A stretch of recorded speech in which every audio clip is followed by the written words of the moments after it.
Boa noite a todos. Estamos aqui mais uma vez, reunidos aqui pela Agremiação Espírita Pedro II, para darmos continuidade ao estudo, né, do Livro dos Espíritos, hoje contando com a participação do nosso querido Gustavo Schmidt, que vai conversar com a gente, né, sobre as perguntas de 1 a 9. Então, vamos iniciar com a leitura da nossa página. Eu já fiz uma escolha prévia aqui. É o livro Palavras de Vida Eterna, né, ditado pelo Emmanuel Francisco Cândido Xavier, e a lição é a 97. Pai e amigo. E levantando-se foi para seu pai. E quando ainda estava longe, o pai chegou a vê-lo.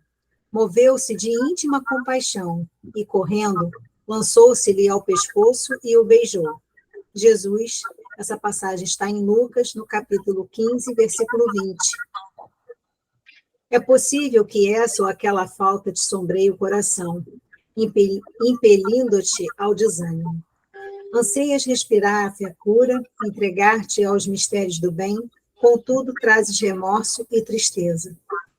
Dissipaste as forças da vida, extraviaste votos santificantes, erraste, caíste na negação, qual viajor que perdesse a luz. Entretanto, recorda a providência divina e reergue-te. O amor de Deus nunca falta. Para toda ferida haverá remédio adequado. Para todo desequilíbrio aparecerá reajuste. Fixa-te no ensinamento do Cristo, enunciando o retorno do filho pródigo. O reencontro não se deu em casa, com remocas e humilhações para o moço em desvalimento. Assinalando-o no caminho de volta, e quando ainda estava longe, o pai, ao vê-lo, moveu-se de íntima compaixão e, correndo, lançou-se-lhe ao pescoço e o beijou. O pai não esperou que o filho se penitenciasse de rojo, não exigiu escusas, não solicitou justificativas e nem impôs condições de qualquer natureza para estender-lhe os braços. Apenas aguardou que o filho se levantasse e lhe desejasse o calor do coração. Muito bonito isso aqui, né?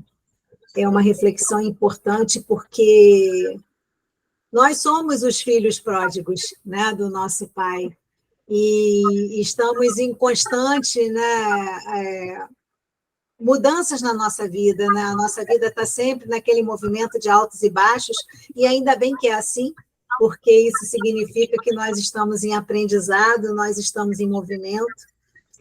Então, que nós possamos nos lembrar, né, que o Pai nos espera, né, independente do momento que nós estejamos atravessando nas nossas vidas, independente das reflexões que estejamos fazendo, e eu particularmente, estou numa fase de muitas reflexões. 2023, para mim, está no modo hard. Então, que a gente lembre que o Pai está nos esperando, né? E Ele não está esperando que a gente chegue até Ele. Ele vai ao nosso encontro no caminho. Basta que a gente se disponha, né, ao caminho da volta, que Ele está nos esperando de braços abertos. E assim, Tereza, pedimos a você, então, que nos beneficie com a sua prece. Bom, eu agradeço a oportunidade. Querido Mestre Jesus, Deus, nosso Pai de amor e de infinita bondade, mais uma vez nós aqui estamos, Senhor, reunidos em Teu nome, para estudarmos, aprendermos um pouco mais, e assim, Senhor, estarmos no caminho, refletindo, melhorando, enfim, seguindo na Tua direção. Pedimos, Senhor, que Tu nos abençoe a todos, em especial o nosso companheiro que vai nos dirigir a palavra, nosso companheiro Gustavo.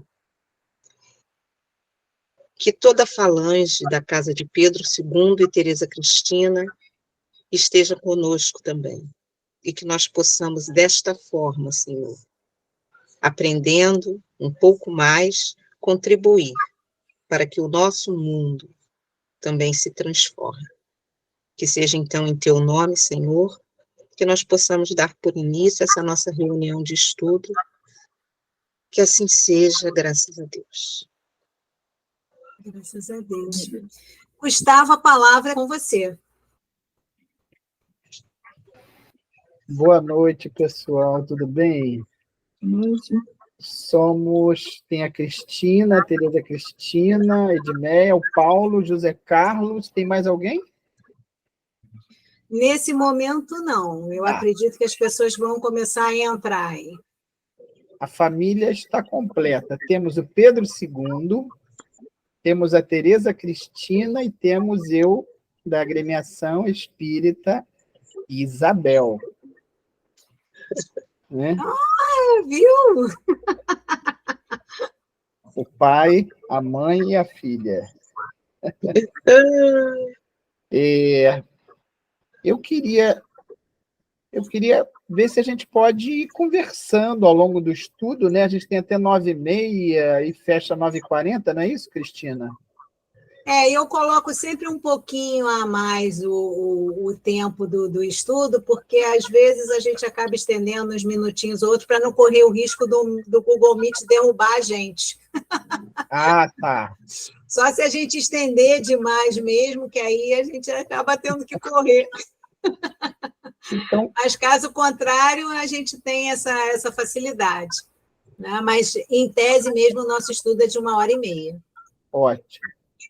Então, a gente vai estudar da questão 1 até a questão 9 de O Livro dos Espíritos, em que, basicamente, Kardec e os espíritos abordam a ideia de Deus e o infinito e provas da existência de Deus. E eu gostaria da gente ir conversando um pouco, né? Eu vou falando, a gente conversa, vocês perguntam, eu pergunto também, porque eu gosto muito de perguntar. Então, sim, vamos... eu Gustavo, não querendo te interromper, mas já te interrompendo, por causa assim, de barulhos externos que a gente acaba tendo em casa, eu desativei os microfones. E aí, conforme as pessoas quiserem fazer um comentário, alguma coisa, a gente utiliza aquele recurso do Meet mesmo, que é de levantar a mão, para ficar mais fácil, para não ter muito barulho na gravação. Tudo bem? Tá ótimo. Eu estou compartilhando aí, veja se apareceu. Sim, apareceu sim. Não sei se vocês querem que eu mantenha compartilhado ou vocês têm aí o Livro dos Espíritos. O que vocês preferem, Cristina?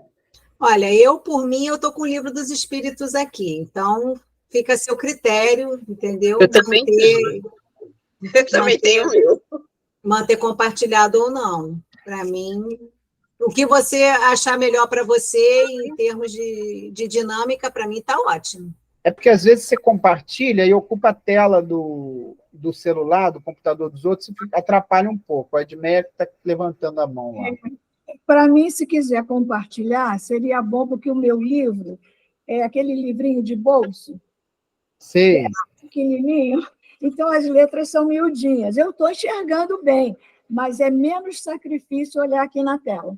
Esse livro aí é ótimo, porque é para quem tem olhos de ver. Eu não tenho mais olhos de ver. Graças a Deus. Agora, com 51, eu não consigo mais ler.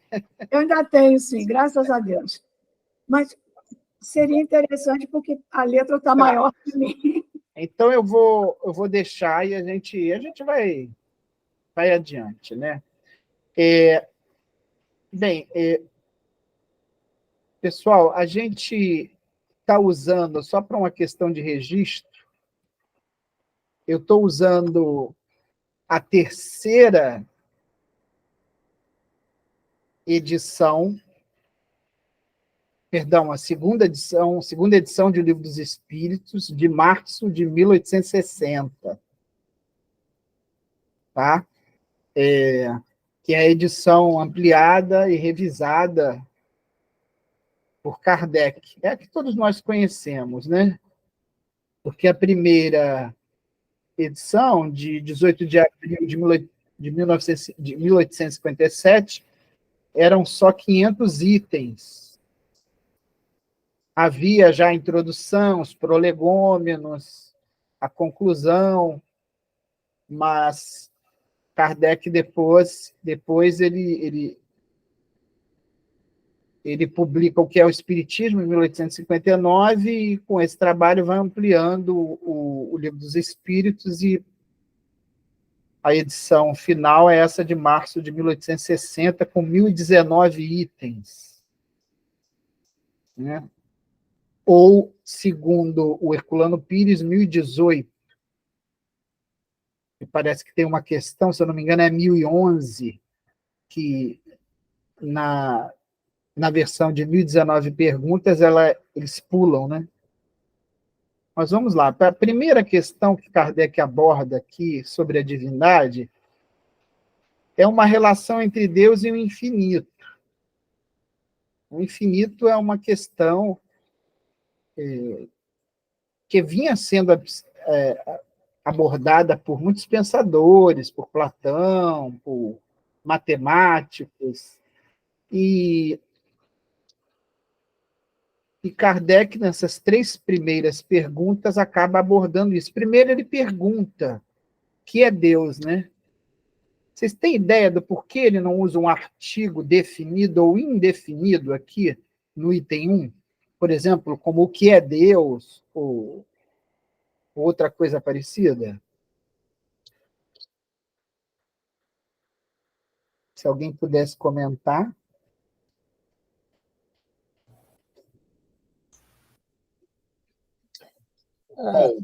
Eu acredito que quando você pergunta dessa forma, o que é Deus, você está colocando a pergunta mais aberta, né? Possibilitando uma resposta mais ampla, né? Quando você fala o que é Deus, já está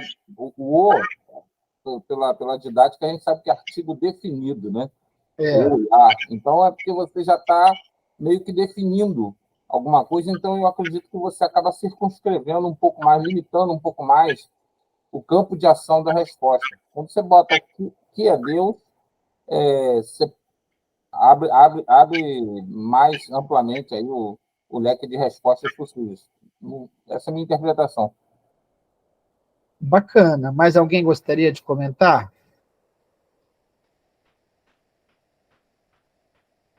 Pode falar, dona Edmeia.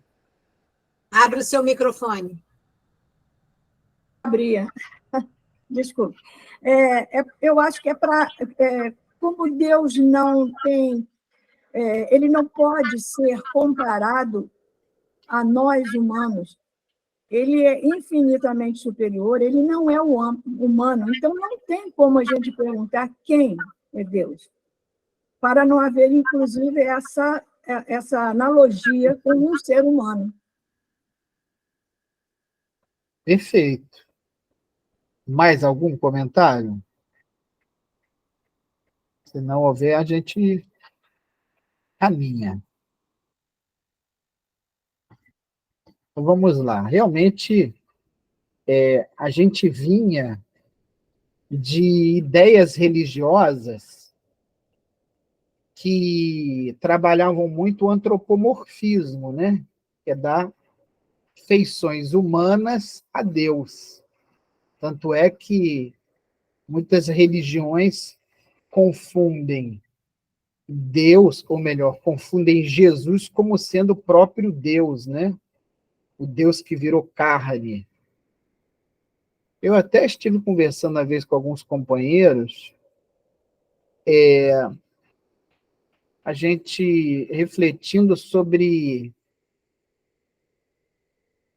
Jesus é um espírito tão, mas tão elevado, né? Jesus já era puro quando iniciou a construção do planeta Terra, há mais de 4 bilhões atrás. Nós, segundo o livro Evolução em Dois Mundos, que fomos criados há aproximadamente 1 bilhão e 500 milhões de anos, nós, esse grupo de espíritos aqui, fomos criados lá como princípio inteligente há aproximadamente 1 bilhão e 500 milhões de anos. Quando nós fomos criados por Deus, Jesus já era um espírito puro. Então, é compreensível algumas pessoas, até inconscientemente, algumas religiões compararem o Cristo com o próprio Deus, porque nós estamos falando de um ser que tem habilidades inimagináveis, tem um amor incomensurável para efeito de comparação, olhem que coisa bacana. Lá em nosso lar, alguém, eu não me lembro se é a dona Laura ou o filho dela, e diz para o André Luiz que no Ministério da União Divina, que é o ministério mais elevado de nosso lar, a alimentação dos espíritos atinge graus inimagináveis, só para efeito de comparação, né?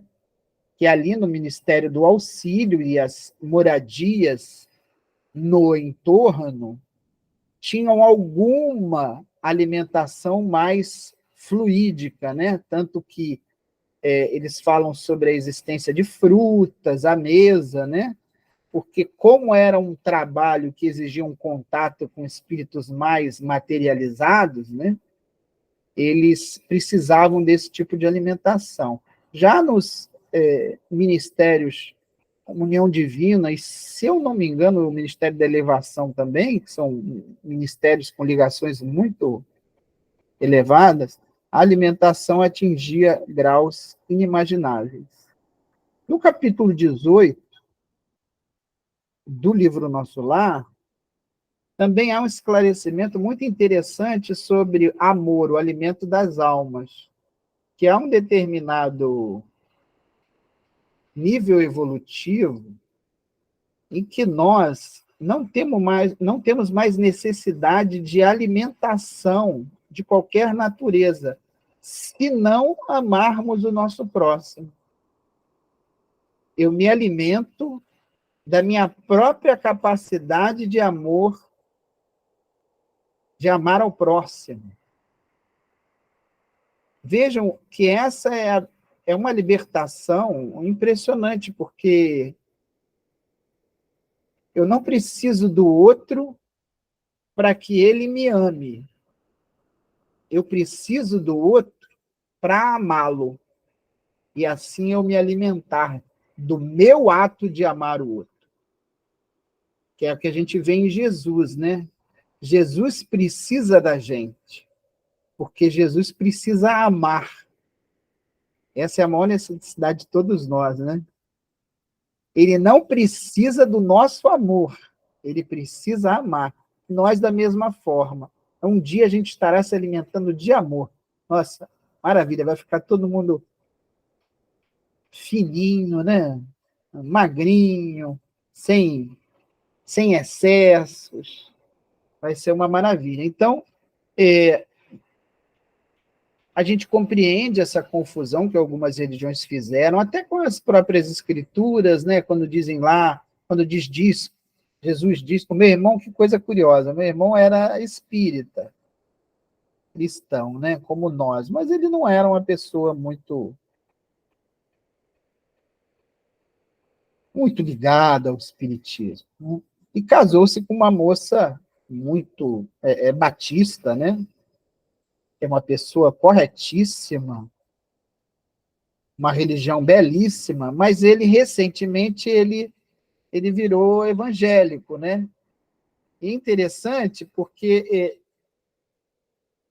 ele usa essas duas passagens do Novo Testamento para justificar que Jesus é Deus.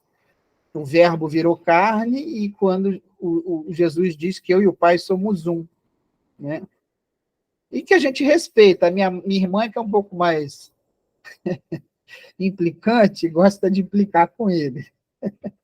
Mas é uma coisa muito saudável e o mais importante, que é uma coisa muito linda no Espiritismo, né? Uma questão, eu esqueci o número, mas lá para o final, Kardec não usa essas palavras, mas ele pergunta mais ou menos assim: qual seria a melhor religião, né? E a gente crente que os espíritos responderiam que seria o espiritismo, né? Mas eles respondem: a melhor religião será aquela que fizer mais homens de bem. Então, eu posso dizer que hoje o meu irmão é uma pessoa melhor, depois de ter se tornado evangélico. Ele não mora no Brasil há mais de 20 anos, mora nos Estados Unidos. Acredito que pela convivência com a esposa, também é brasileira, né? E ele foi absorvendo outras ideias, e o mais importante é o que o espiritismo, o que ele não conseguiu fazer com o espiritismo dentro dele, ele está conseguindo fazer com a religião, com uma outra religião, o que é muito bacana. Tem gente querendo falar aí. Fala, Paulo. Não, então, você falando dessa parte aí do Cristo, falar que eu e o Pai somos um só, eu lembrei daquela passagem de que Paulo de Tarso fala que já não sou eu que vive em mim, mas o Cristo, né? Então, eu acho que eu e o Pai somos um só, meio que nessa linha, nessa mesma linha do Paulo de Tarso, né? Ou seja, Jesus está tão alinhado com a vontade do Pai, que a vontade dele já não existe mais. A vontade dele é a vontade do Pai, entendeu? Aí, por isso, eu e o Pai somos um só. Exatamente isso. Jesus faz a vontade de Deus, né, na íntegra. Tanto que quando perguntam se Jesus era médium, né, Jesus não era intermediário de nenhum espírito, então ele era praticamente anímico, né? Mas se ele for considerado médium, ele é um médium de Deus, vamos dizer assim, né? Os espíritos colocam, Kardec coloca lá na Gênesis, né? Jesus é médium de Deus. Então, Jesus é filho, é nosso irmão, e ele não é Deus, porque Deus é uma coisa muito além da nossa compreensão. Então, essa questão do artigo tem a ver com antropomorfismo, tem a ver, como o Paulo falou, a limitar e até a induzir uma resposta que não seria correta. A resposta a gente tem. Deus é a inteligência suprema, causa primária de todas as coisas. Eu acho essa síntese, essa definição de Deus de uma elegância, de uma precisão impressionante. Veja, ele não é só uma inteligência, ele é a suprema, ele está acima de todas as outras inteligências. E ele é a causa primária de todas as coisas. Deus é o incriado, né? É o atemporal ou intemporal, ele não faz parte do tempo. É uma outra questão que a gente vai tentar abordar, dificílima para a gente pensar a respeito, né? A gente fica meio que aprisionado na questão do tempo. Então, eu conversando com minhas filhas, né, de 8 e 10 anos, elas não... Mas como assim? Ninguém criou Deus, né? Ele é a causa primária. Não, alguém tem que ter criado Deus. Aí a gente fala, não, se alguém criou Deus, Deus não é Deus, Deus é quem criou Deus. Então, todas as coisas derivam de Deus, né? Alguém quer comentar alguma coisa, ou fazer alguma pergunta, ou a gente pode ir?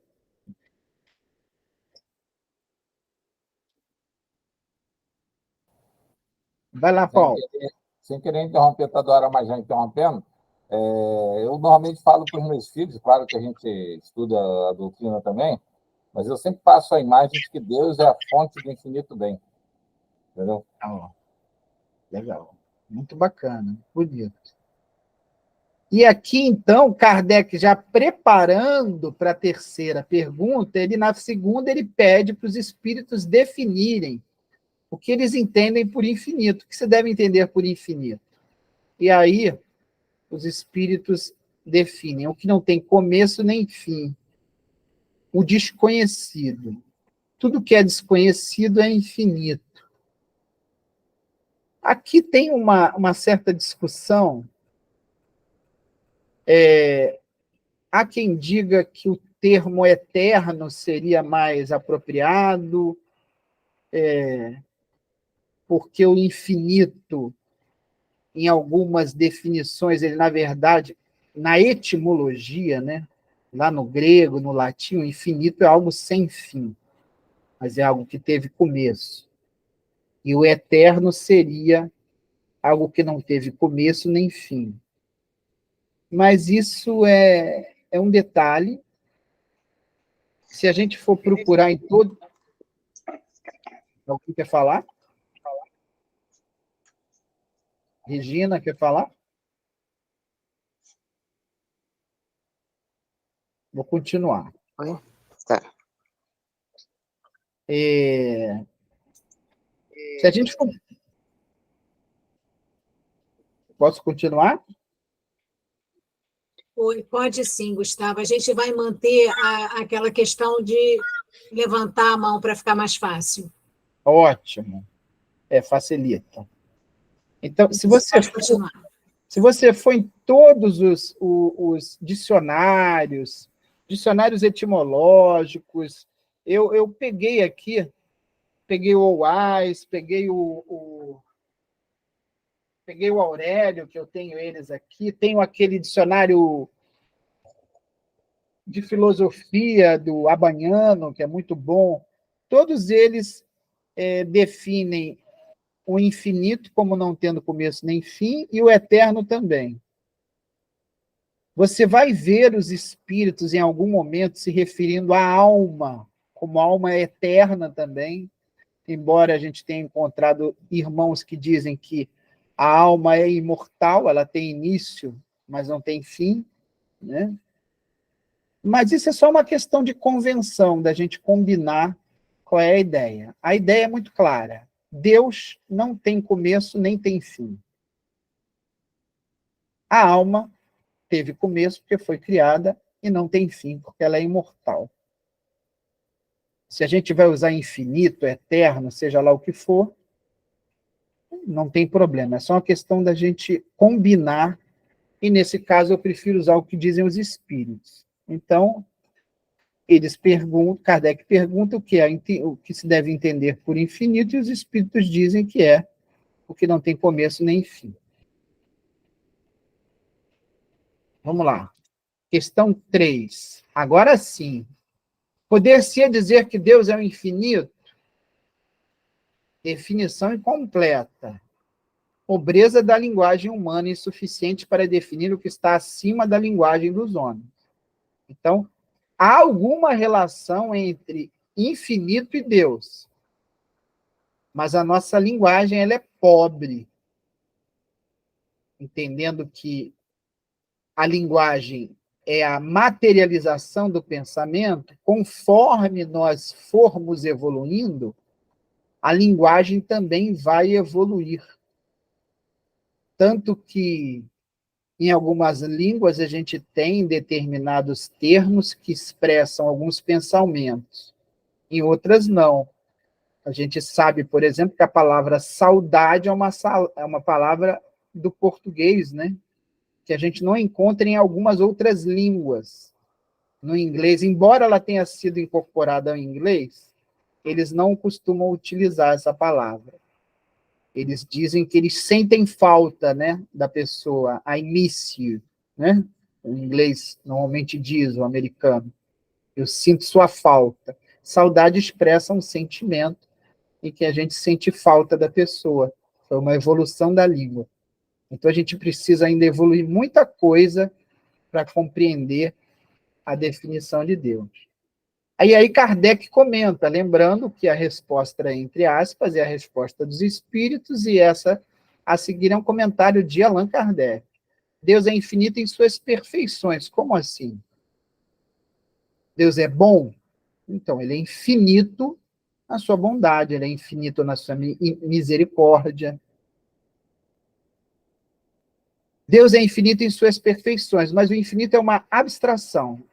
Dizer que Deus é infinito é tomar o atributo de uma coisa pela coisa mesma. Um atributo é uma qualidade, vamos usar esse termo, né? É uma característica. É você tomar uma característica da coisa pela própria coisa. Por exemplo, tentar ilustrar aqui a grosso modo. Um carro é vermelho. Essa é uma característica do carro. A cor vermelha não é o carro, mas o carro tem a característica que é a cor vermelha. Então, infinito é uma das características das perfeições de Deus. Então, por isso que ele usa aqui o atributo de uma coisa pela coisa mesma. É definir uma coisa que não está conhecida por outra que não está mais do que a primeira. E aqui é muito bacana, porque a gente não sabe direito, para a gente é difícil conceber a ideia de algo infinito. E a gente tentar associar uma coisa que a gente não conhece direito, que é o infinito, a outra, que a gente também não conhece, não seria uma coisa muito inteligente, né? Alguém quer comentar alguma coisa até agora, ou a gente pode ir para as outras questões? Está aberto aí.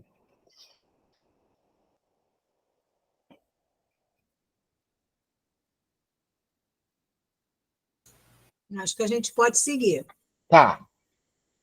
Vai ter um momento, gente, porque, veja, a gente está meio que filosofando, né? A gente está pensando sobre as definições que os espíritos trazem de Deus. Haverá um momento que a gente vai ter que pensar para que está servindo esse estudo. Qual o objetivo dele, tá? Essas definições nos ajudam a perceber melhor a divindade ou não? Isso tudo a gente vai tentar abordar mais à frente. Então, indo para a segunda parte, aqui Kardec vai tentar abordar as provas da existência de Deus, e que Deus existe. E ele pergunta logo, onde se pode encontrar a prova da existência de Deus? Num axioma que aplicais às vossas ciências. O axioma é uma verdade inquestionável. Que axioma é esse? Não há efeito sem causa. Isto é, todo efeito tem que ter uma causa. Entretanto, existe uma causa, que é a primária, que não teve nada antes dela, que é Deus. Mas vamos lá, não há efeito sem causa. Procurai a causa de tudo o que não é obra do homem, e a vossa razão responderá.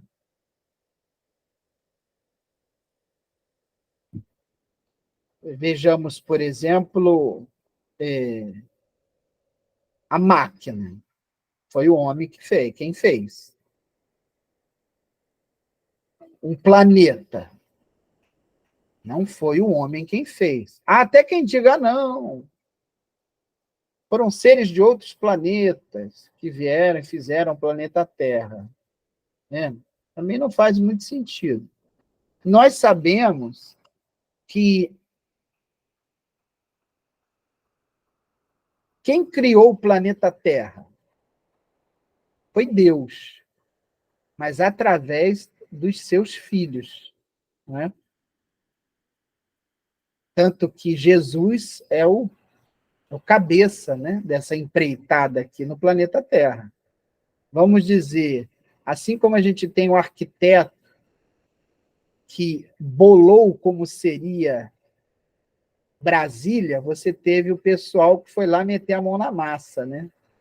Então, Deus é o grande arquiteto do universo e a gente tem os seus filhos que vão criando aquilo que ele deseja, né? Isso para quem achar que não, mas a Terra foi obra do homem, não do homem nós que estamos aqui, né? De homens, espíritos já puros que ajudaram a construir o planeta Terra. Para crer-se em Deus, basta-se lance o olhar sobre as obras da criação. O universo existe, logo tem uma causa. Duvidar da existência de Deus é negar que todo efeito tem uma causa.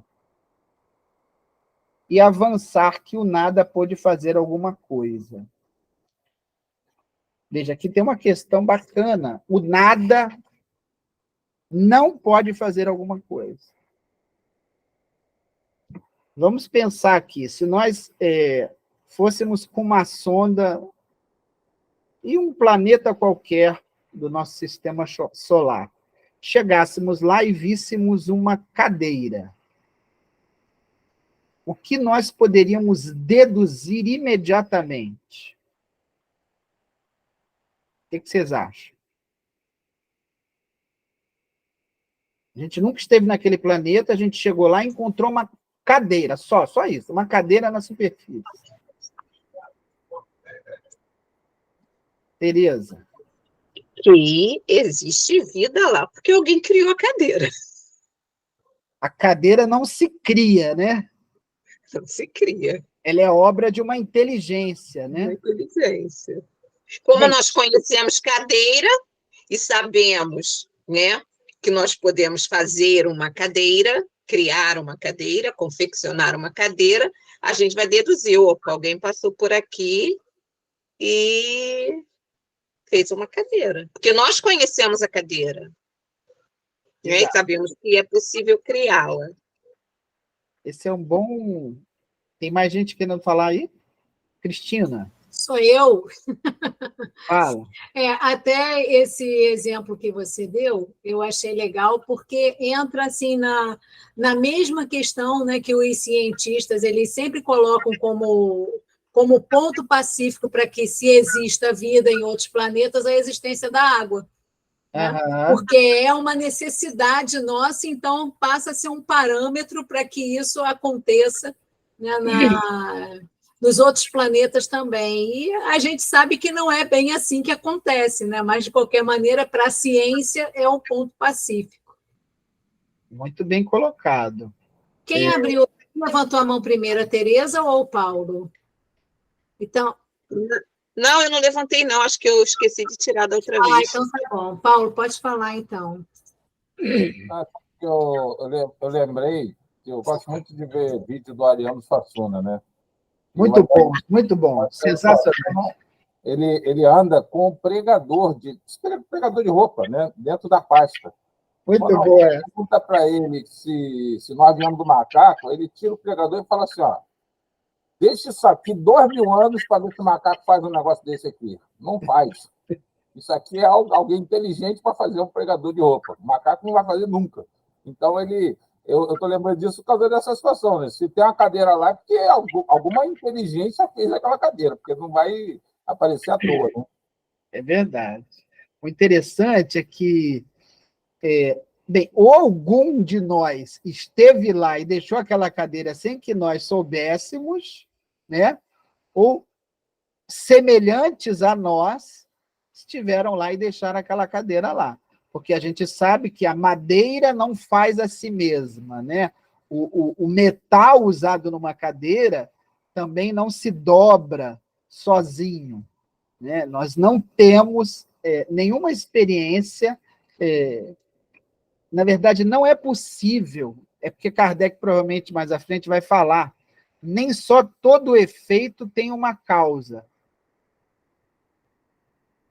Todo efeito inteligente necessariamente tem que ter uma causa inteligente, né? Então, se nós observamos que aquela cadeira é efeito de algo inteligente, a causa, isto é, quem fez, é inteligente. Esse é um axioma das nossas ciências, é uma verdade inquestionável. Tá? Então, vejam que, se a gente olhar para a criação,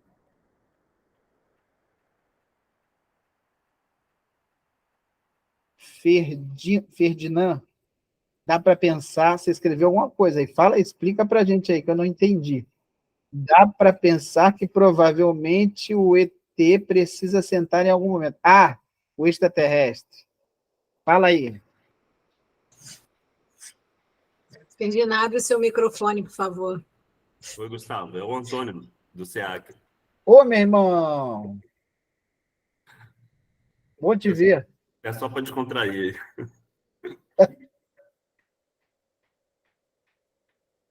Ah, tá. Então vamos lá. Grande Antônio. Então, estamos falando sobre o efeito inteligente e a causa inteligente, né?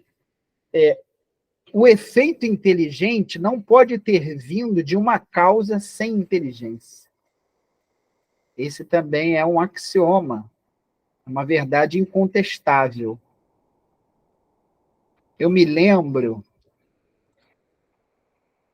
eu não me lembro, não estou me recordando quem foi o cientista, mas ele vai na casa de algum ateu e ele foi convidado para o jantar e eles estão discutindo sobre a existência de Deus, sobre a harmonia que há no universo, e ele colocando que isso não poderia ser obra do acaso, porque o acaso é nada, e o nada não pode produzir alguma coisa. E aí ele pega, tem um momento que a esposa lá do camarada que convidou para jantar serve uma salada, toda picadinha, né? Cebola, ou melhor, cenoura, ervilha, milho, tudo separadinho na tigela, né? E cortadinho, bonitinho. E aí ele pergunta, qual a probabilidade de eu pegar essa tigela, jogar esses alimentos para o alto, e eles caírem exatamente organizados desta mesma forma que eles se apresentaram para mim. E aquilo deu um nó no outro camarada, que era ateu, porque aquela tigela apresentava os alimentos como tendo sido organizados e que mostrava um efeito inteligente. Portanto, tinha que ter vindo de uma causa inteligente, que era um ser humano. Alguém levantou a mão aí, pode falar. Quer colocar alguma coisa, Valdinéia? Pode falar, que foi você que levantou a mão. Abre o microfone, isso. Não, eu esbarrei, desculpa. Tudo bem, tranquilo. Então pode continuar, Gustavo. Beleza. Então, duvidar da existência de Deus é negar que todo efeito tem uma causa e avançar que o nada pôde fazer alguma coisa. E aí eu gostaria de dizer uma coisa.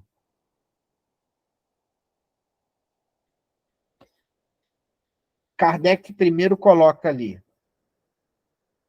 Todo efeito tem uma causa. Todo efeito inteligente precisa de uma causa inteligente. E aí tem uma terceira coisa. Todo efeito inteligente precisa de uma causa mais inteligente ou igual à do efeito inteligente. Deu para entender? Isto é, nós não conseguimos construir algo mais inteligente do que a nossa inteligência permite. Por isso, os espíritos falam na inteligência suprema.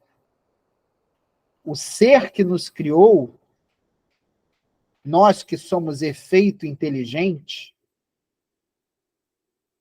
quem nos criou, para ter nos criado, tem que ser mais inteligente do que nós. Ficou alguma dúvida? Deu para entender? Não sei se eu consegui. Deixei claro, é importante isso. Questão 5. Que dedução se pode tirar do sentimento instintivo que todos os homens trazem em si da existência de Deus? Excelente pergunta. A de que Deus existe, pois de onde lhes viria esse sentimento se não tivesse uma base?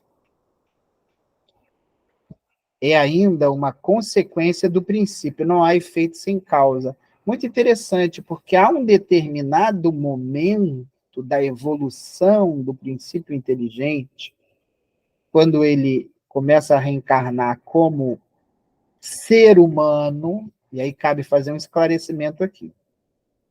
Quando os espíritos afirmam que nós somos criados simples e ignorantes, eles estão falando do período quando a gente começa a reencarnar como ser humano. Antes disso, Nós somos princípio inteligente, e aí busquem lá no Livro dos Espíritos depois. Quando a gente atinge os graus mais elevados do instinto inteligente, André Luiz coloca lá no Evolução em Dois Mundos, as algas que estão desenvolvendo o tato, né? Por isso que a gente está falando de 1 bilhão e 500 milhões de anos. E a gente só começou a reencarnar como ser humano há 100 e poucos mil anos atrás. Então, o princípio inteligente vai criando o seu não perispírito, é um princípio inteligente, né?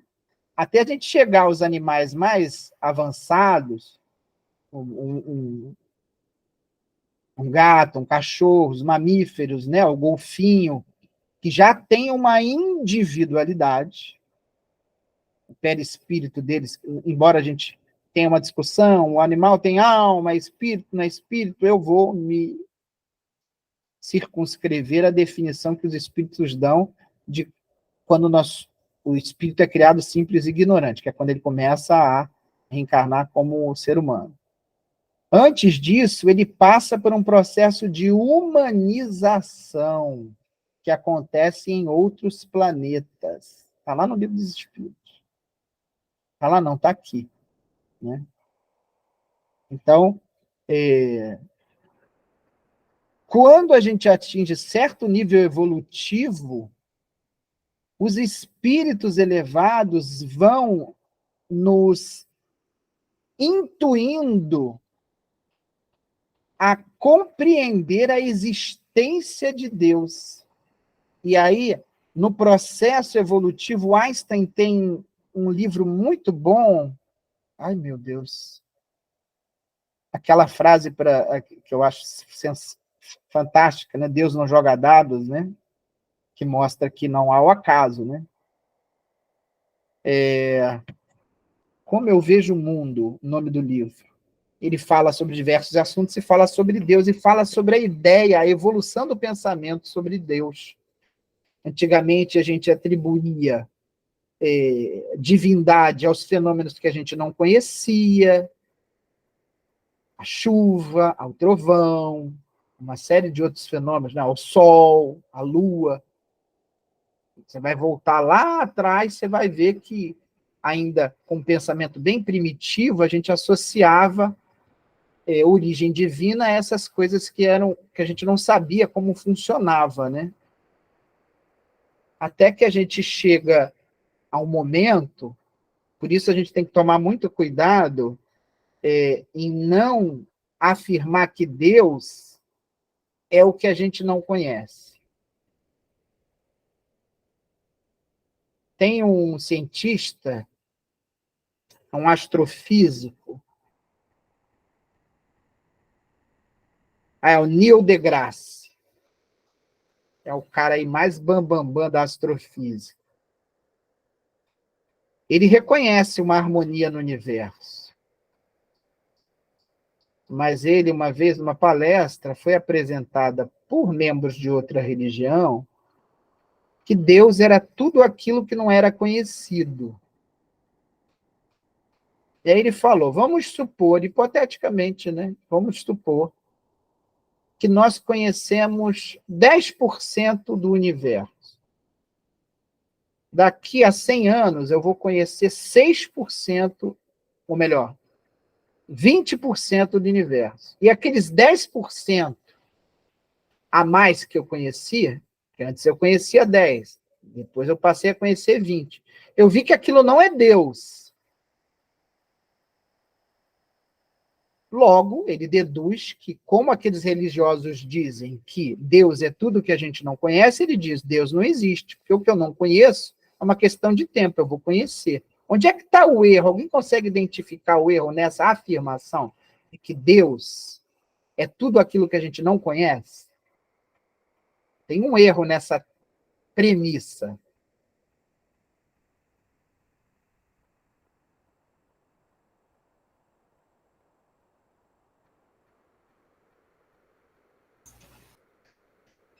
Fala, Cristina.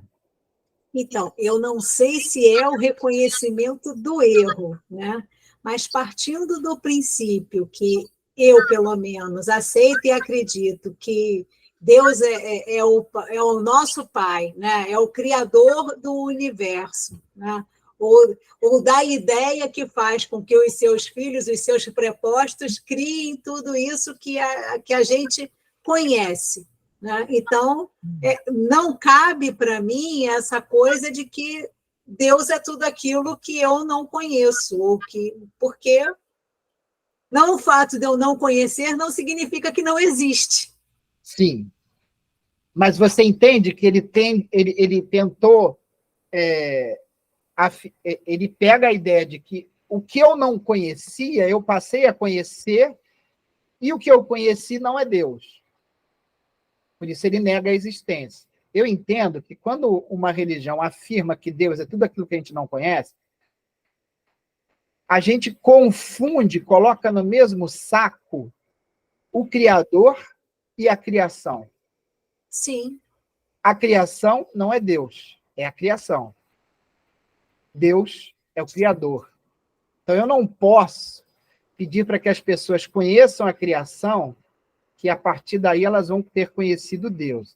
É claro que com o passar, a evolução vai nos levar ao desenvolvimento, porque isso provavelmente é o estudo da semana que vem, mas não quero antecipar. Porque quando ele fala lá, Kardec pergunta, é possível compreender a natureza íntima de Deus? E ele fala, os espíritos dizem que não.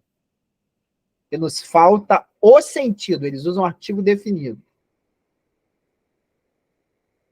E depois Kardec pergunta, um dia a gente vai conseguir compreender a natureza íntima de Deus? E os espíritos dizem que sim, quando a gente tiver desenvolvido esse sentido, que eu entendo como sendo a nossa capacidade de amar. O amor vai permitir que a gente perceba coisas que a gente não consegue perceber no momento, por causa do nosso nível evolutivo. Mas isso é estudo aí, provavelmente, para quem vai abordar semana que vem. Eu não vou entrar nisso agora.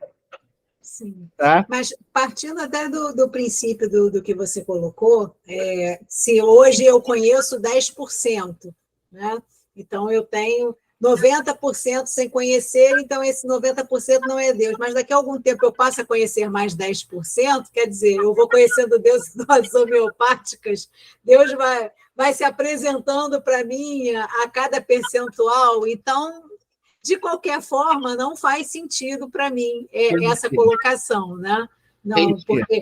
Então, hoje, eu conheço Deus porque eu conheço 10% das coisas. Então, o que é desconhecido para mim não é Deus porque eu não conheço. Então, a partir do momento que o desconhecido ele deixa de ter, né, essa capa, né, essa condição de desconhecimento, ele passa a ser Deus a partir daí. Isso, para mim, não faz sentido do mesmo jeito. Entendi. Legal. Fala, Paulo.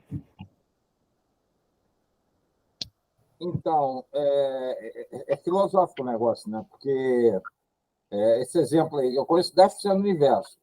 Aí vou conhecendo mais. Você até falou, não sei se você percebeu, Gustavo, mas falou equivocadamente.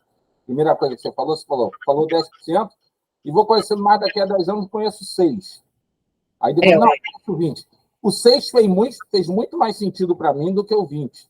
Tá. Porque quando você conhece mais, você percebe que o universo é infinito. Então, você conhecendo mais, você sabe que tem muito mais coisa para conhecer do que o que você conhece. Então, o teu parâmetro de percentual do que você conhecia, você conhecendo um pouco mais, não, peraí, eu conheço, na verdade, eu não conhecia 10, eu conheço menos. É aquela linha do Sócrates, né? Só sei que nada sei.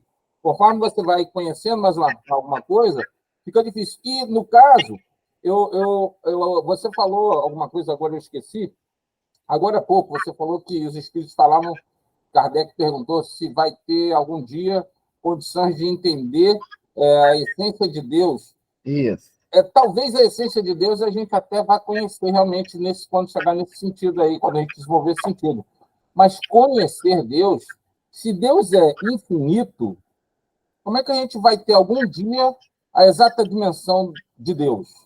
Ser infinito, não vamos conhecer ele plenamente nunca, teoricamente. A gente vai chegar perto, vai ter essa... Quando desenvolver esse sentido, aí a gente vai ter vai entender melhor qual é a essência dele e tal, mas conhecer mesmo uma coisa infinita, a gente não conhece. Essa coisa infinita, a gente nunca chega ao fim dela para conhecer plenamente. Você está entendendo? Ponto. Uhum. É meio filosófico, meio doido, mas só para polemizar um pouco aí. Ótimo, é isso mesmo.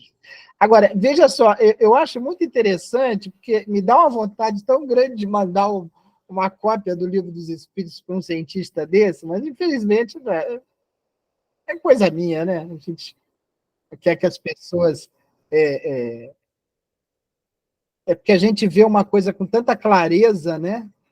E a gente gostaria de compartilhar isso com a pessoa, e a gente está vendo que a pessoa segue um raciocínio muito coerente, ele reconhece, como eu disse, a harmonia do universo, mas o Deus que estão apresentando a ele não atende a essas exigências que a ciência corretamente coloca, que Kardec, na minha opinião, consegue, junto com os espíritos, o espiritismo, responder com uma precisão impressionante, dentro das limitações do nosso nível evolutivo. Mas manda lá, Edmeia.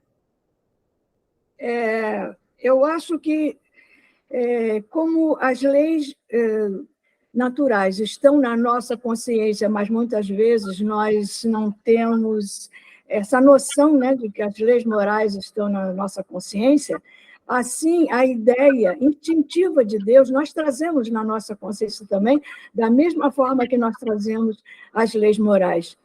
Só com a nossa evolução é que nós vamos compreendendo o que é certo, o que é errado, e esse conhecimento de Deus também vai aflorando cada dia mais. Será sempre a partir da nossa evolução. Vai chegar uma hora em que vai ser muito fácil entender a existência de Deus. Legal. Paulo, manda lá. Inclusive, eu lembrei, já que o assunto é Deus, né, com todo respeito, eu lembrei de uma frase que o Leandro Carnal falou, né? A frase não é do Leandro Carnal, o Leandro Carnal é que comentou essa frase, né? Algum filósofo lá em 1800 alguma coisa falou, né? Ele falou assim: quer fazer Deus rir? Conta a ele os seus planos. A coisa não é bem do jeito que a gente acha que vai ser, né? É verdade. O Neil deGrasse, assim, eu gosto da postura dele porque ele, ao mesmo tempo que ele não consegue provar a existência de Deus, e talvez isso para algumas pessoas fosse automaticamente conclusivo de que Deus não existe, na opinião dele, eu acho que faz algum sentido, ele afirma, da mesma forma que eu não consigo provar a existência, eu também não consigo provar que ele não existe. Eu acho isso de uma humildade reconhecível. Outra coisa,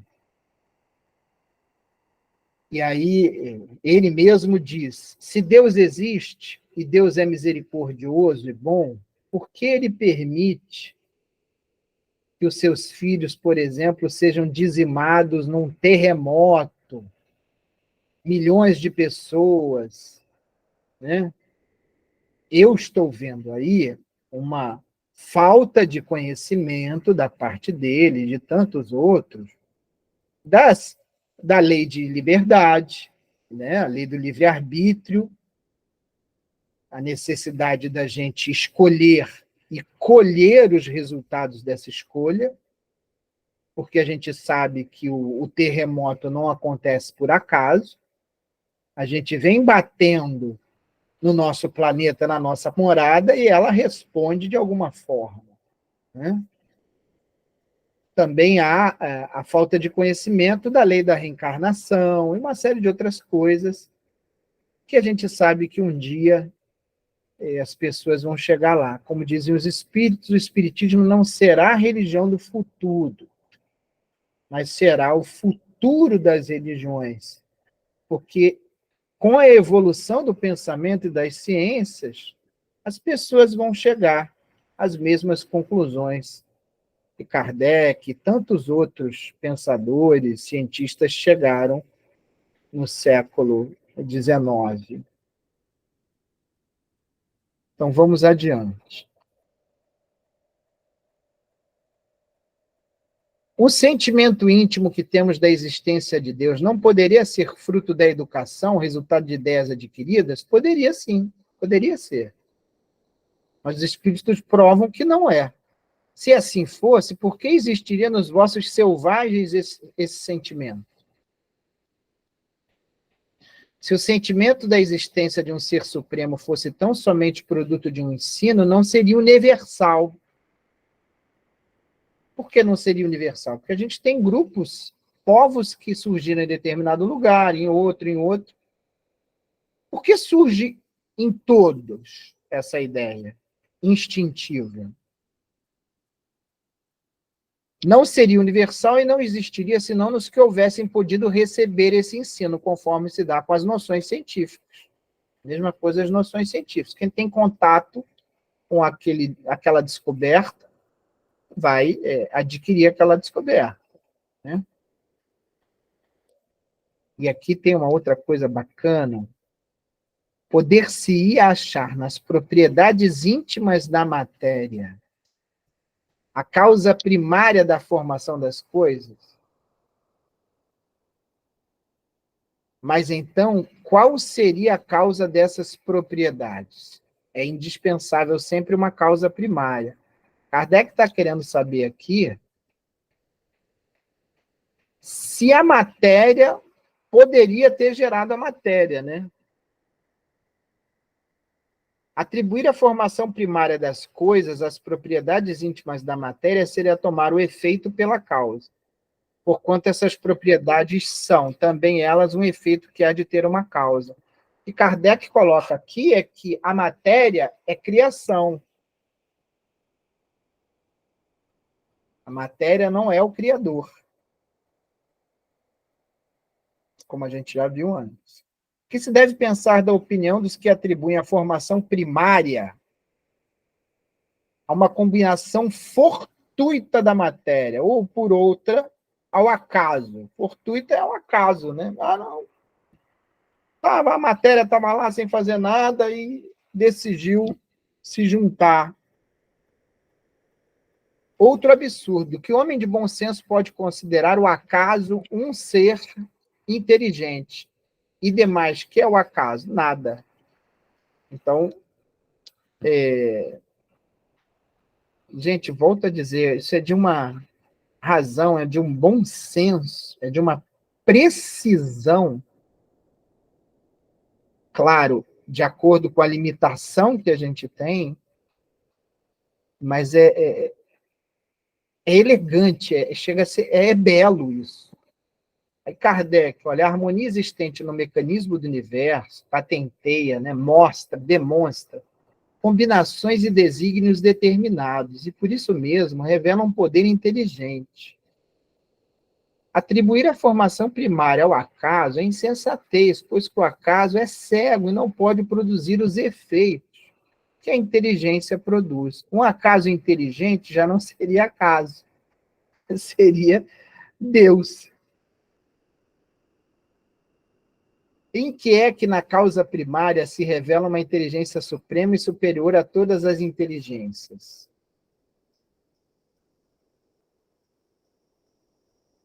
Essa questão tem a ver com aquilo que eu disse, que todo efeito inteligente tem uma causa inteligente, todo efeito inteligente necessariamente tem que ter uma causa mais inteligente do que o efeito. Tendes um provérbio que diz: pela obra se reconhece o autor. Pois bem, vede a obra e procurai o autor. O orgulho é que gera a incredulidade. O homem orgulhoso nada admite acima de si. Por isso é que ele se denomina a si mesmo de espírito forte. Pobre ser que um sopro de Deus pode abater. Vejam só como só o orgulho para explicar a dificuldade que a comunidade científica tem de A dificuldade de aceitar os resultados das pesquisas científicas sobre o espiritismo e a dificuldade de criarem um método para investigar os fenômenos espíritas. Porque Kardec, para verificar a autenticidade do fenômeno, ele se utilizou do método de experimentação. Usou método dedutivo, diversas coisas muito bacanas. Mas quando ele vai investigar o mundo espiritual, quando ele chega à conclusão de que aqueles fenômenos inteligentes de uma mesa girante não eram, ou melhor, eram causados por outras inteligências, ele teve que criar um método científico para investigar isso. Esse é um mérito muito grande de Kardec. Ele cria o método, o princípio... meu Deus, está lá em O Evangelho segundo o Espiritismo. Ele não chega a usar esse termo. Princípio da racionalidade, o princípio da concordância dos espíritos, né? E aquele que os espíritos se manifestam em todos os lugares do globo, como é que chama mesmo? Universalidade do ensino dos espíritos, que eles ensinam em todos os lugares. E a partir daí, ele começa a investigar. Ele faz perguntas para diversos espíritos. E muitos deles dão respostas diferentes. Tanto que a primeira edição de Livro dos Espíritos, em 1857, Kardec teve contato com mais ou menos 7, 8 médiuns. Já em 1860, tendo em vista o surgimento da Revista Espírita e da publicação do próprio Livro dos Espíritos, Kardec se correspondia, conforme ele diz lá em O Evangelho segundo o Espiritismo, se correspondia com muitos outros locais que o municiavam com as respostas dessas perguntas. E ele se utilizava, então, do princípio da concordância e do princípio da racionalidade. Se os espíritos estão dizendo para ele que Deus é uma máquina, o princípio da racionalidade vai negar essa afirmativa, tendo em vista que a máquina é criada pelos homens. Se a máquina criou os homens, ou melhor, se os homens criaram as máquinas não podem ter criado os homens. Porque aí você está confundindo novamente a criação com o Criador. Então, ele pegava, depois que passava pelo princípio da racionalidade, ele pegava o princípio da concordância, né? Tanto que a gente vai vendo ao longo da revelação espírita algumas questões que Kardec muda, inclusive, de ideia. Kardec, no início, ele não acreditava ser possível a possessão, um espírito possuir o outro, o corpo, né? Quando, na verdade, lá na Gênesis, ele já diz que é possível, né? Os casos de subjugação. O Hermínio Miranda fala lá do fenômeno de condomínio espiritual, né? Que são as pessoas de múltiplas personalidades. São espíritos, pessoas com 16 personalidades. São a pessoa que ela está sendo subjugada ali, dominada por 16 espíritos, né? E que, com o processo desobsessivo, a gente vai consertando essa coisa, né? Então, é maravilhoso. Você vê como é importante a gente estudar o espiritismo, né? E viver. Mas o estudo é importante porque a gente vai tendo mais segurança. Eu já vi diversos irmãos espíritas, mas será que a reencarnação existe mesmo? É falta de estudo e de reflexão. Embora Kardec tenha admitido, se um dia provarmos diferente, o espiritismo terá que se modificar. Olha só, a humildade é tamanha que ele faz uma afirmativa como essa, embora a gente saiba que o edifício do espiritismo é construído em bases muito, mas muito firmes. Veja que Kardec fala, é melhor negar 10 verdades do que admitir uma única mentira. Era de um critério muito rígido. Se você monta as bases do espiritismo com alguma dúvida, esse edifício que é construído, ele pode ruir. Então, isso é de uma beleza, é de uma certeza para mim, tá? Que é uma coisa muito, muito importante para mim. Pobre ser que um sopro de Deus pode abater. Então, a gente vê aí a questão do orgulho e a dificuldade de ter um método dos cientistas. Eu me desviei e não falei o que eu queria. Quando a gente pega lá William Crookes, quando a Florence Cook procura ele, uma médium de 17 anos, procura ele, os espíritos se colocam à disposição dele. Esse é um caso, não é comum, né? Ele fez, e aí a comunidade científica disse, na época, tem lá nos escritos, agora a gente vai saber se isso é verdadeiro ou não, porque era o William Crookes, um cara renomado, cientista renomado, ele faz experimentos. A Kate King, né, que a Florence Cook tinha fenômenos de materialização, né, o espírito Kate King se materializava através dela. Ele concebeu uma série de hipóteses, foi testar, pesava uma, pesava outra.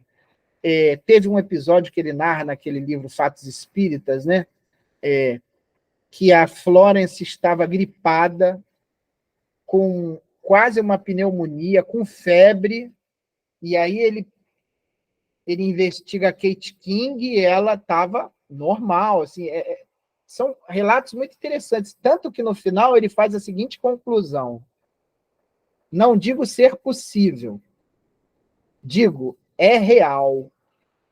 Ele atesta a veracidade do fenômeno. Há quem diga que ele se tornou espírita, eu nunca vi nada escrito, posso estar equivocado, tá? Mas certamente foi um grande simpatizante. Mas a partir dessa afirmativa dele, o que a comunidade científica fez? William Crookes enlouqueceu. Olha que coisa difícil, gente.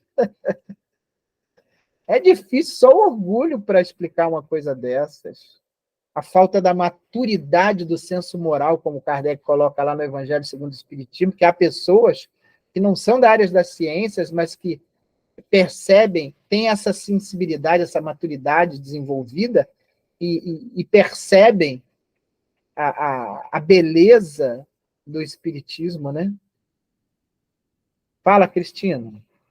Mas essa visão, no caso, né, de acabar colocando o William Crookes como tendo enlouquecido, não é assim de todo, né, impossível, considerando que, embora ele fosse a minoria dentro, né, da sociedade científica que tivesse atestado a veracidade dos fenômenos, ele atestou essa veracidade e foi contra tudo aquilo que realmente aquela sociedade queria que fosse realmente assim atestado, né? Não, isso é irreal, isso é fantasioso, né? Então, dentro daquilo que a gente chama hoje de um fake, mas que, na verdade, ele conseguiu... Pela experiência dele, por todas as coisas que ele vivenciou, ele conseguiu, de fato, atestar de que aquilo era real. Né? Não havia a questão da possibilidade, e sim da realidade, ou seja, era verdadeiro, era verídico, e ele não podia dizer que aquilo não existia. Só que ele, mesmo sendo minoria, ele foi contra tudo aquilo que aquela sociedade, de fato, queria. Né? Que era que ele assinasse embaixo, não, isso tudo aqui é uma grande mentira. E não foi isso que aconteceu. Né? Então, não é, de fato, assim, impossível, né, ou inaceitável a gente acreditar né, nessa visão da sociedade científica, porque é um posicionamento acadêmico que a gente ainda tem hoje em relação a muitas outras coisas, né? Não somente a questões religiosas ou alguns tipos de fenômenos que a gente vê por aí, mas em outras questões mesmo, né? Nós vivenciamos isso recentemente e ainda estamos vivenciando. Então, eu acho que entra dentro dessa questão, dessa vertente aí. Bacana que você colocou, mas, assim, o que eu acho legal,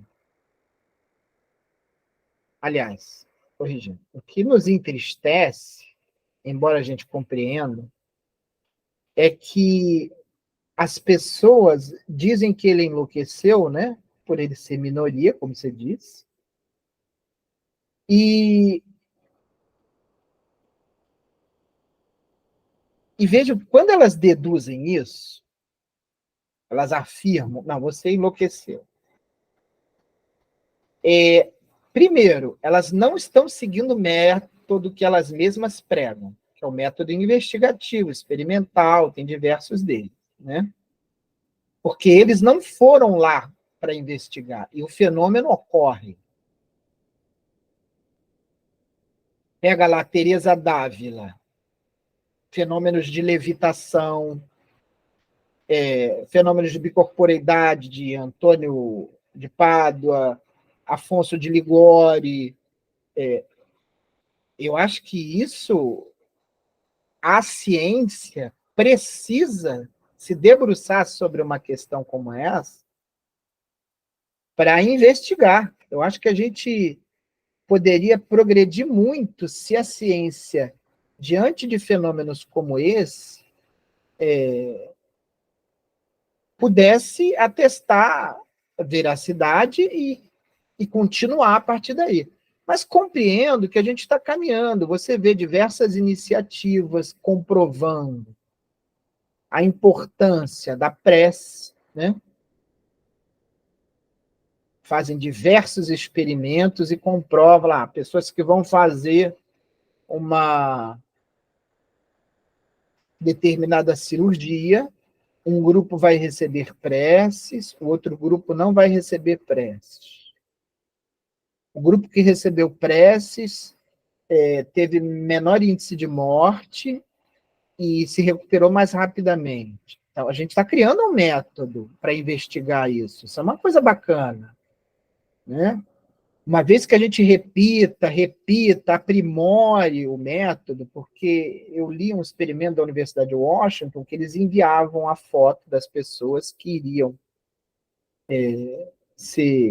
passar pelo procedimento para diversas religiões, para essas religiões orarem por essas pessoas, né? E aí o resultado foi esse. Quem recebeu as preces teve um melhor resultado. Aí depois eles decidiram retirar as fotos. E os resultados permaneceram.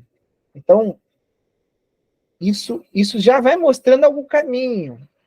A partir do momento em que eles, por A mais B, comprovam que a prece tem resultados melhores para a própria pessoa e para as outras, como se dá esse mecanismo? É uma outra pergunta que a ciência vai ter que fazer. Ué. Então, o pensamento, ele vai até uma outra pessoa?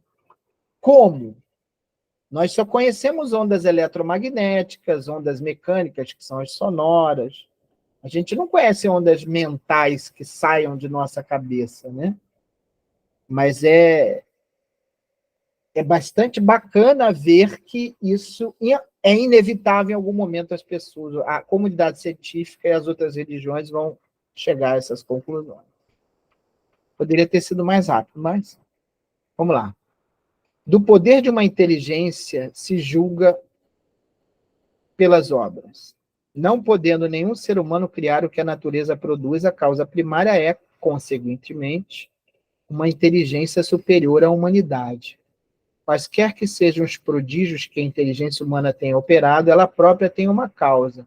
E quanto maior for o que opere, tanto maior há de ser a causa primária. aquela inteligência superior é que é a causa primária de todas as coisas, seja qual for o nome que lhe deem. E aqui a gente termina a questão número 9. E eu queria aproveitar para a gente pensar um pouco sobre de que forma esse estudo que nos ajuda a compreender um pouco mais sobre Deus, veja, são pensamentos de espíritos elevados, de que forma isso pode contribuir para a nossa evolução espiritual? O que a gente sente quando a gente faz esse estudo sobre a divindade, de que ela existe, de que ela é suprema, ela é infinitamente boa, misericordiosa? Se alguém quiser falar um pouco, eu gostaria de deixar aberto, senão eu começo a encerrar. Manda ver, Paulo. Falar. Eu tenho comentado assim com muitas pessoas, né, que esse estudo que a gente tem feito, principalmente sobre Deus, acaba trazendo para mim, estou falando por mim, obviamente, uma condição de que, de fato, Deus existe e é um Pai de infinito amor e sua justiça é perfeita.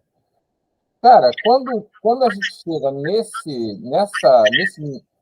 nesse estágio, dessa certeza, dessa convicção absoluta, cara, eu passei a não me preocupar com mais nada. Partindo do princípio que eu não estou fazendo mal a ninguém, que eu estou procurando aproveitar o meu tempo de uma forma útil e adequada, né? Eu até já falei isso em palestras também.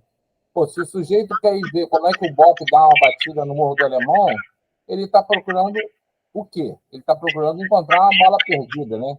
Então, assim, se a gente não está se expondo a nada de ruim, não está, a gente está observando as leis de autopreservação, a gente está buscando aproveitar as oportunidades da prática do bem e do amor ao próximo. Cara, e com essa certeza de que Deus é infinitamente bom e justo, e que é um Pai que só quer o nosso bem, você perguntou o que esses estudos estão fazendo. Estão fazendo em mim ter essa certeza. E, automaticamente, eu tenho estado muito mais tranquilo, porque eu não me preocupo com nada. Se um dia uma bala perdida me atingir e eu vier a desencarnar, não, por favor, não achem que eu estou ficando fanático, tá ok? Mas, para mim, é o que melhor podia ter me acontecido. Tal a confiança que eu estou tendo em Deus, você está entendendo? Esse estudo está servindo para mim para isso, para aumentar a minha fé em Deus e aumentar a fé de que realmente Ele é um Pai de infinito amor, infinita justiça, e automaticamente, cara, eu estou andando muito mais leve, estou andando, sabe? E cada dia mais que a gente vai aprendendo mais, é esse impacto que está causando em mim. Muito bacana. Mais alguém gostaria de comentar? Vai, Antônio! Ô, Paulo, isso aí você falou aí, é uma síntese, o conhecimento liberta, né? Você conhece e te livra dessas coisas, essas prisões que a gente acaba nós mesmos criando. Acho que é isso. Bacana. Mais alguém?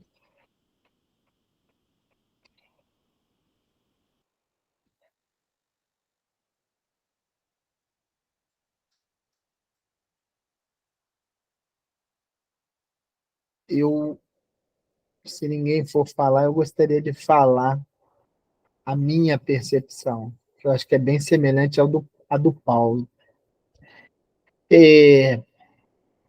A questão do estudo e da reflexão, isto é, refletir, é um pouco daquilo que a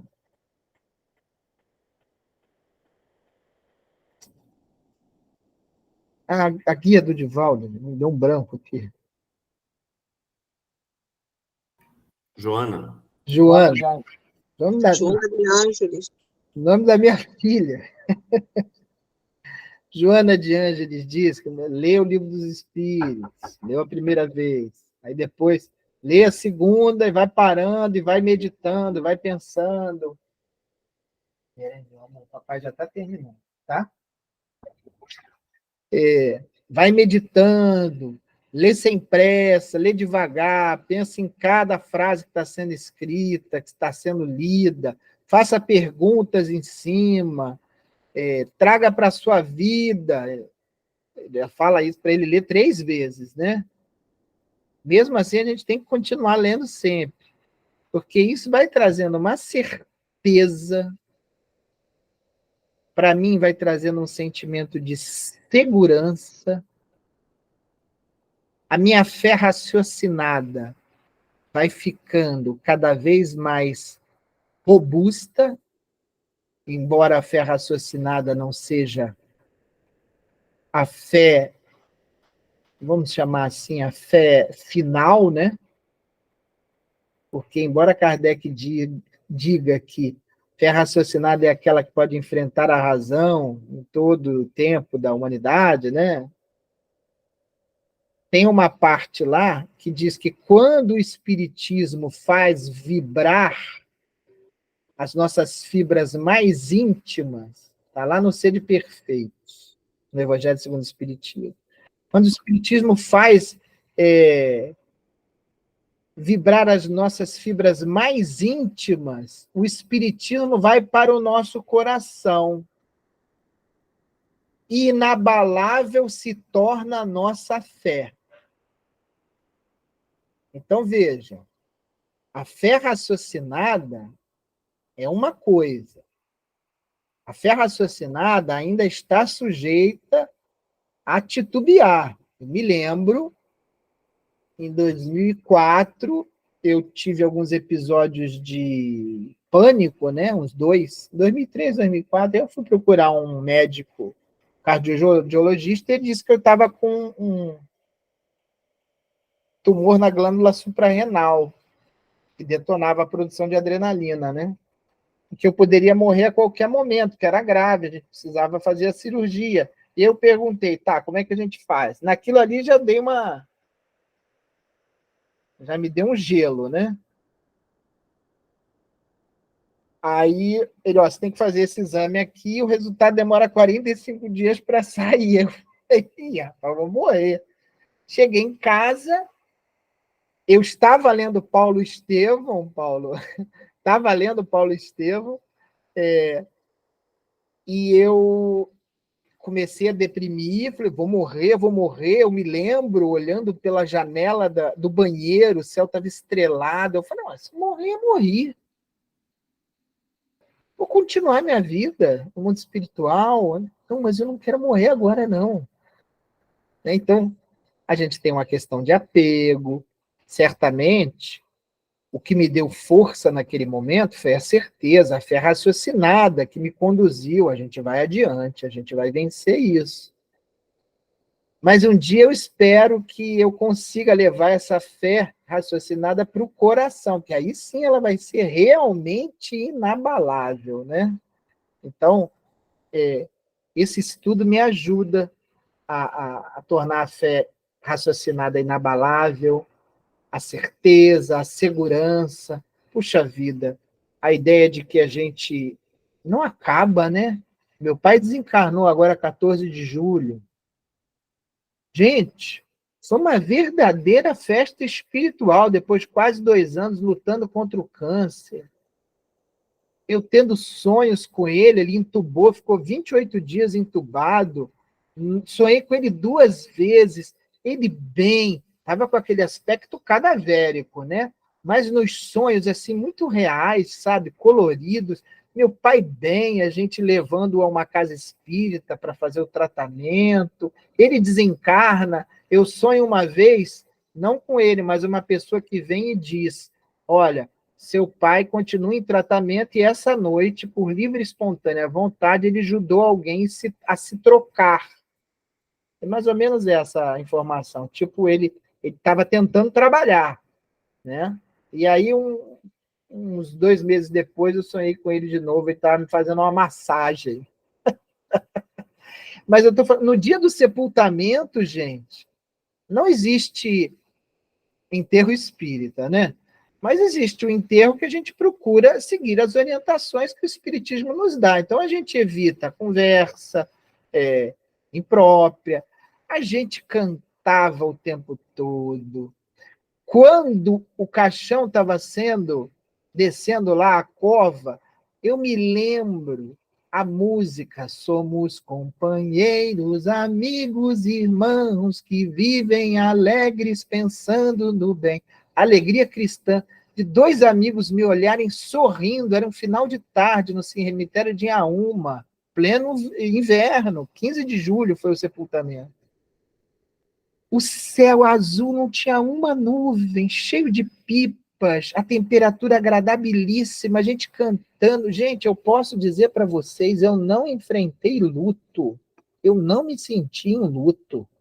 Foi uma festa espiritual, à noite a gente foi para minha mãe, fez um culto, veio domingo, a gente seguiu segunda, terça, o meu pai continua aqui, a gente está com ele.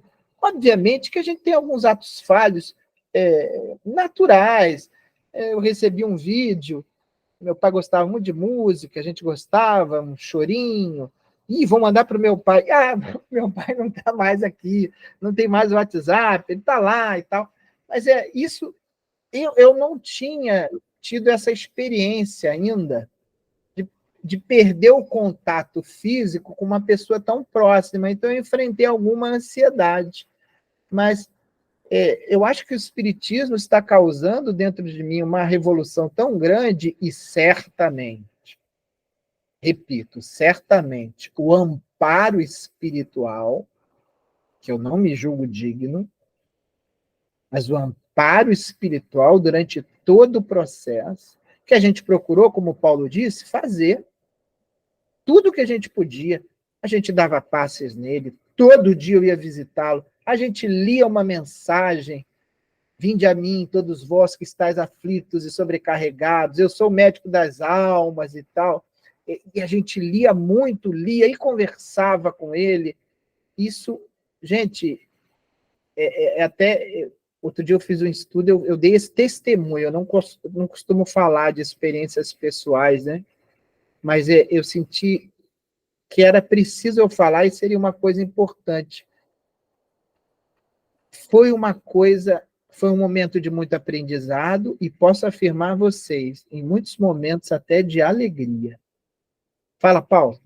Não, só dizer que você, quando pensou em enviar, o pensamento já foi o envio. A música chegou nele com certeza, pode ter certeza. Verdade. Então tá bom, né, Cristina? Já 21h37. Não, foi maravilhoso o estudo hoje, né? Foi sensacional. E, Ferdina, você pode fazer para a gente a nossa prece final? Não precisa abrir sua câmera, não, só a prece mesmo. Claro. O Haroldo Dutra uma vez falou, Gustavo, que o WhatsApp é um treinamento para as nossas comunicações futuras, mentais. Então, vamos lá, então. Elevemos o nosso pensamento a Deus, ao nosso Mestre Jesus, e agradeçamos pela grande oportunidade de termos contato com essas informações, esses conhecimentos, como dito, que possamos levar para o nosso coração, para que assim nos libertemos de tantas imperfeições, tantos medos, e que possamos cada vez mais buscar evoluir, aprendendo e amando os nossos irmãos. E tudo criado por Deus, tudo que foi criado por Deus. Muito obrigado, Senhor. Que a tua paz e o teu amor nos envolva hoje e sempre. Graças a Deus. Então, Gustavo, agradecendo a você por mais essa participação conosco. Ano que vem tem mais. Já fica ligado que a gente vai te convidar mais vezes. Gente, muito obrigada. Estou encerrando aqui a gravação. Tá bom. Tá? É Boa uma noite a excelente todos. semana. Daqui a 2 semanas nós estaremos juntos novamente. Então, até breve. Muito obrigada pelo estudo de hoje. Tá? Uma boa noite. a todos. Boa noite a todos, tá? Obrigada. Boa noite. Gente. Tchau, Boa pessoal. Eu prometo que da próxima vez não falar tanto.